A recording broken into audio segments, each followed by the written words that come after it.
The stench hit before the news did. By the time the King of France took his final breath, the royal corridors of Versailles had already emptied. Servants abandoned their posts. Courtiers fled under the pretense of errands. Even the embalmer refused to linger more than a few minutes at a time. The air was thick with rot, a sickly mix of infection and perfume that couldn't hide the truth. Louis XV once called the well-beloved was rotting alive in his bed. The death of a king was supposed to be sacred ceremonial. Bells would toll, crowds would weep, church choirs would echo through candlelit halls. But when Louis XV died in May of 1774, there were no public prayers, no mourning veils. There was only relief and silence. In Paris, the people cheered, and across Europe, the image of France, the grand jewel of absolutist monarchy, darkened into something closer to tragedy than majesty. This isn't just a story about death by smallpox. This is the story of how a child king, once adored by a hopeful nation, grew into a ruler so morally bankrupt, so politically disengaged, and so hated that even his death felt like an act of justice. To understand the horror of Louis XV's final days, you have to understand the grotesque symmetry of his life. He came to the throne at 5 years old, an orphaned boy raised to rule the greatest kingdom in Europe. For a time, it seemed he might lead France into a new era. He was intelligent, well-educated, charming. His early portraits show a handsome, thoughtful young monarch draped in silks and possibility. But possibility can rot just like flesh. Over the decades, his court dissolved into scandal. His policies faltered. His kingdom teetered on the edge of collapse. While France lost its colonies and sank into debt, Louis built pleasure palaces and surrounded himself with mistresses. He ruled not with vision, but with avoidance. The man who had once been called beloved now governed through isolation and indulgence. And when the sickness came, it stripped everything away. Smallpox did not just kill Louis XV. It exposed him. It erased the robes, the perfumes, the ceremonies. It turned his body into a grotesque metaphor for his reign, bloated, corrupted, and abandoned. He died alone in agony, begging for forgiveness no one believed in anymore. What happened in that bedroom at Versailles wasn't just the end of a man. It was the beginning of something much bigger. A storm was coming. The monarchy didn't know it yet, but the walls were already cracking. Because when the king began to decay, so did the idea of kingship itself. And France, sick of suffering, was about to open the windows and let the stench of revolution in. Louis XV didn't earn his crown. He inherited it before he could even spell it. In September 1715, at the tender age of 5, Louis became the most powerful child in Europe. His great-grandfather, Louis XIV, the sun-king builder of Versailles, architect of absolutism, had finally died after 72 years of rule. France mourned, not just because of the man, but because of the idea. Louis XIV had become the state, and now the state belonged to a boy still learning his letters. The French people, exhausted from war, famine, and taxation, turned their gaze to the future. This child, this soft-spoken orphan with solemn eyes, was not Louis XIV. That was precisely the appeal. After decades of unbending rule, maybe a gentler hand could bring peace, renewal, hope. They called him Louis le Bien-Aimé, Louis the Well-Beloved. But that love came with pressure, and the palace raised him not as a human boy, but as a sacred object. His movements were choreographed, his words measured. His playtime was supervised by statesmen.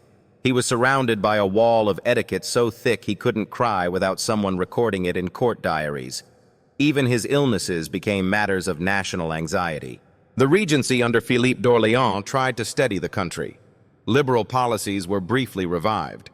Economic reforms attempted to patch the wounds left by Louis XIV's wars, and for a while it seemed to work. France exhaled. The boy king, meanwhile, watched from behind layers of velvet and gold. His education was vast history, philosophy, languages, but he was taught obedience, not independence, memorization, not critical thought. He became what Versailles demanded, a vessel. And yet early glimpses of the man he might have been shone through.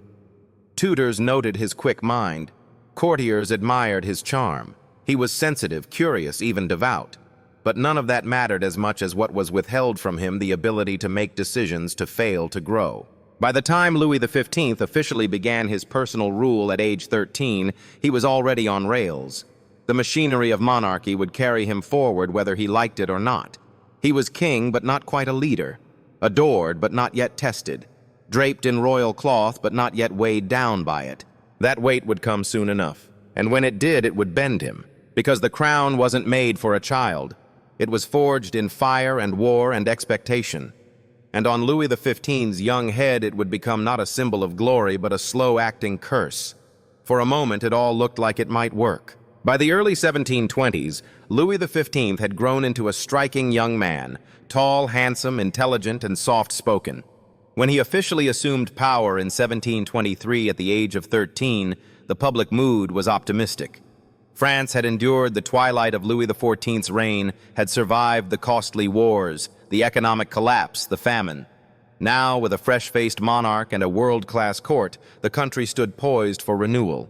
The boy king seemed ready. He married wisely, if not spectacularly, Marie Leszczyńska, the daughter of a deposed Polish king. The union brought little political advantage, but it brought children. Lots of them. In an age obsessed with dynastic continuity, this was enough to keep people hopeful. He supported the sciences, patronized the arts, and presided over a France still brimming with cultural vitality. He even listened to advisors at first. Europe watched closely. France might finally get a monarch who wasn't a warlord or a tyrant, or a man consumed by his own myth. Louis XV didn't thunder. He didn't dominate. He seemed almost normal. That was new. That was refreshing. But underneath that polished surface, small fractures had begun to form. Louis was reluctant to lead, not out of laziness, but out of fear. Deeply shy, conflict-averse, and terrified of displeasing others, he began leaning more and more on the voices around him. Some were competent. Many were not. Over time, one pattern emerged again and again when hard choices had to be made. Louis stepped back. He delayed. He deflected. Or he disappeared behind ceremony. And worse, he became addicted to approval. The court, sensing this, adjusted accordingly. Flattery replaced honesty. Opportunists found their way into Louis's circle and stayed there. He grew increasingly isolated from the realities of his country, which at the time was undergoing massive social and economic strain. He heard reports, yes, but they were filtered through layers of velvet and self-interest. As the cracks in his reign deepened, Louis found comfort elsewhere, in privacy, in escape, in pleasure. Versailles had always been a theater, but now its performances grew more elaborate, more hollow. The young king who once thrilled crowds with his poise and promise began spending less time in council and more time in gardens and salons. Affairs were whispered about, first rumors, then certainties. Mistresses replaced ministers, and the quiet brilliance that once made France believe in his future slowly dulled into indifference. But the people weren't angry yet, because revolutions don't start when kings fail loudly. They start when kings fade, when they disappear. When the promise you believed in becomes a shadow on a throne. What finally brought Louis XV back into public view was war. In 1740, the War of the Austrian Succession exploded across Europe, pulling France into yet another bloody conflict. At first, Louis seemed ready to rise to the occasion. He rode with his troops. He wore armor. He inspected battlefields. And for a brief, glittering moment, the French people rallied behind their king. Here at last was Louis XV in command, but the illusion didn't last. His battlefield appearances were theatrical, not strategic.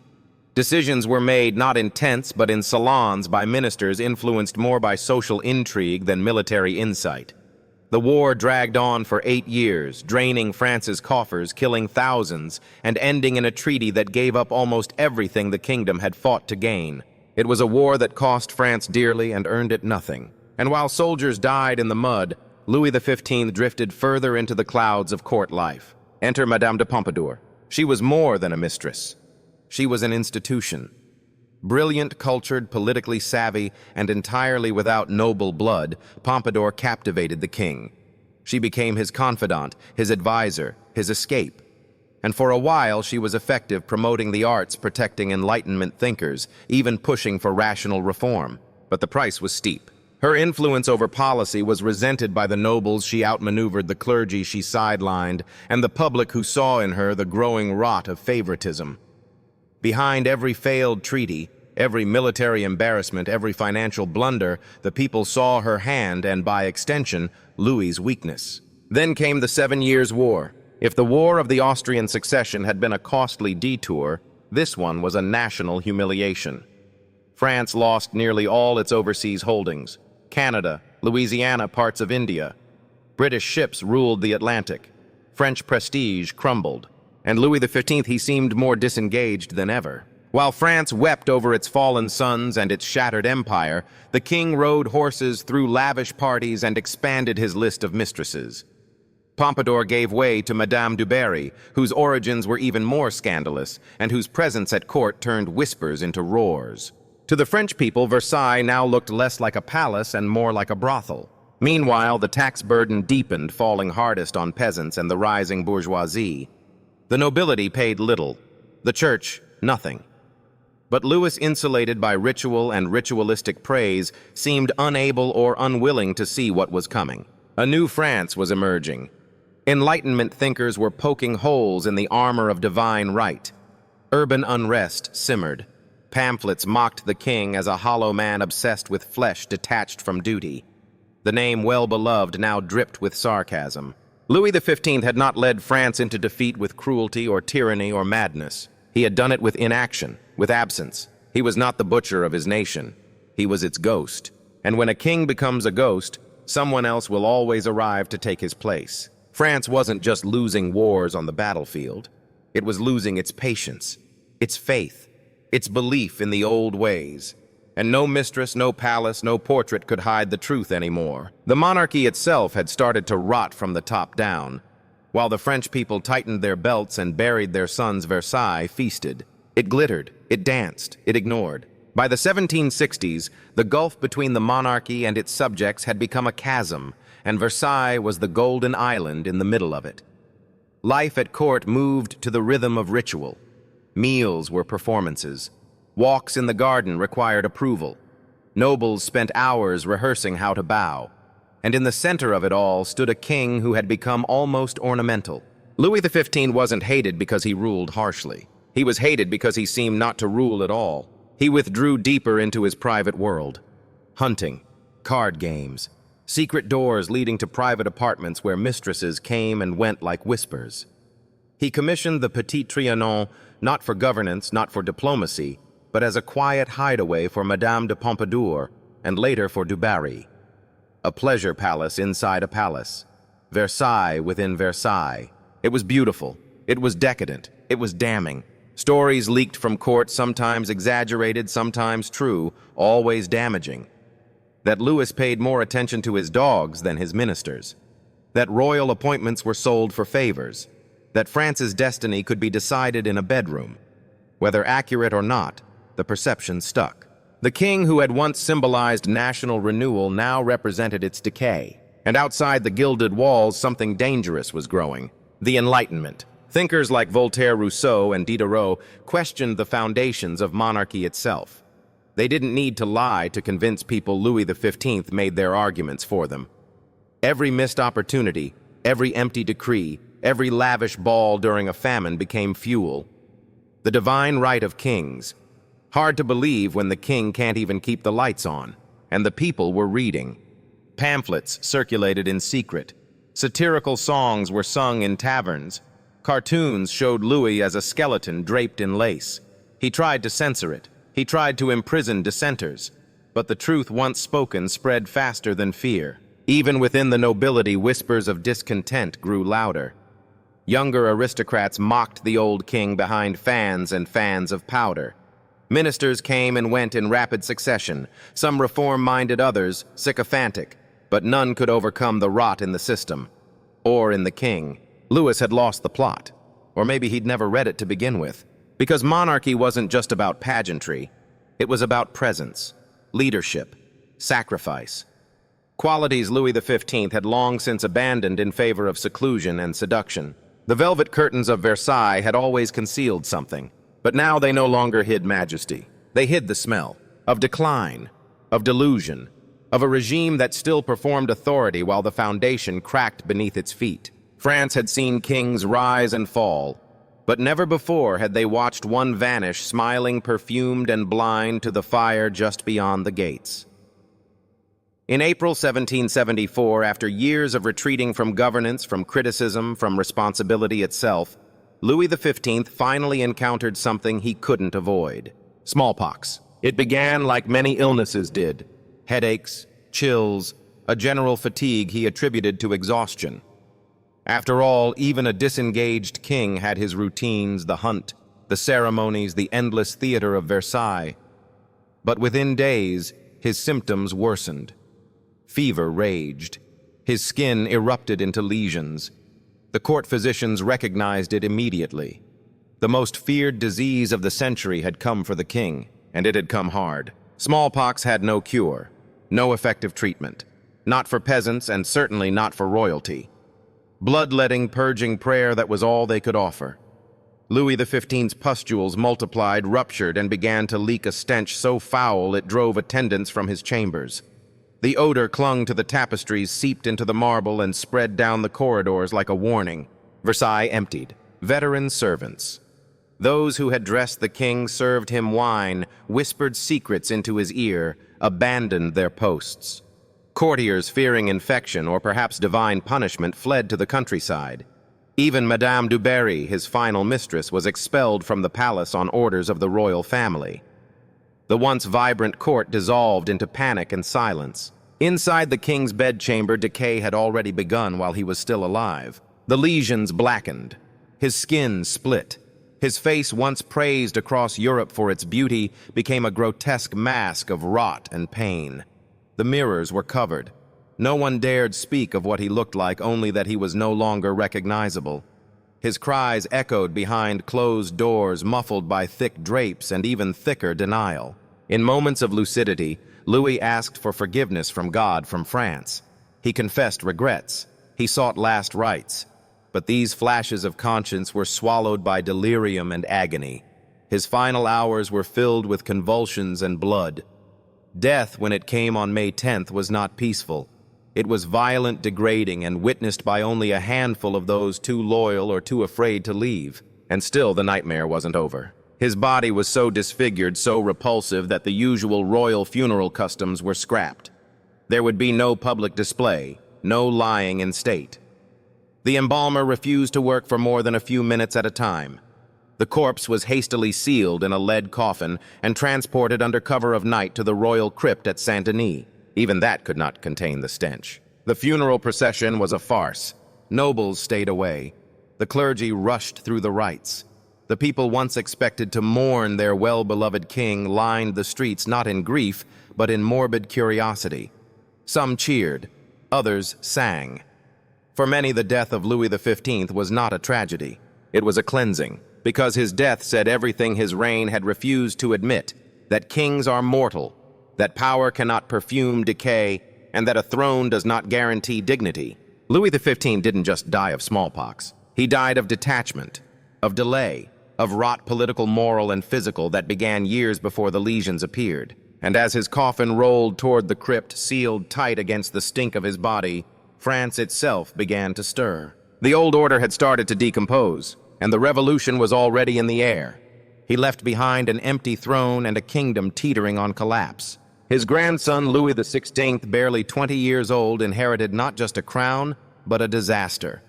The treasury was drained, the tax system was broken, the people were starving, the court was discredited, and the very idea of monarchy was soaked in cynicism.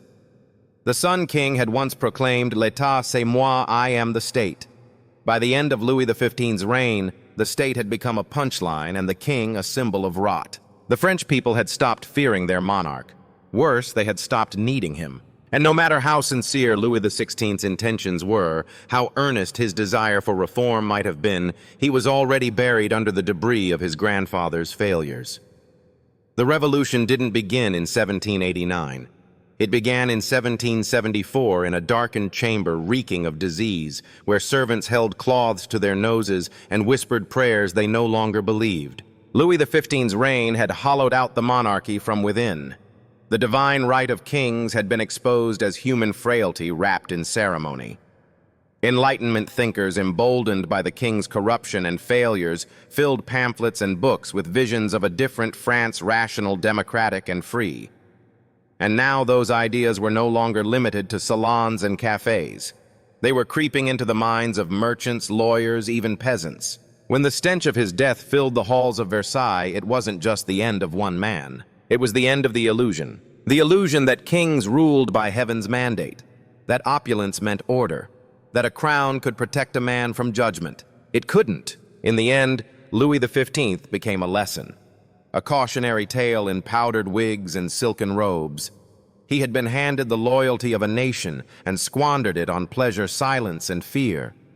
And when France finally erupted, when the crowds gathered, the Bastille fell and the guillotine rose, his name was remembered not with reverence, but with resentment.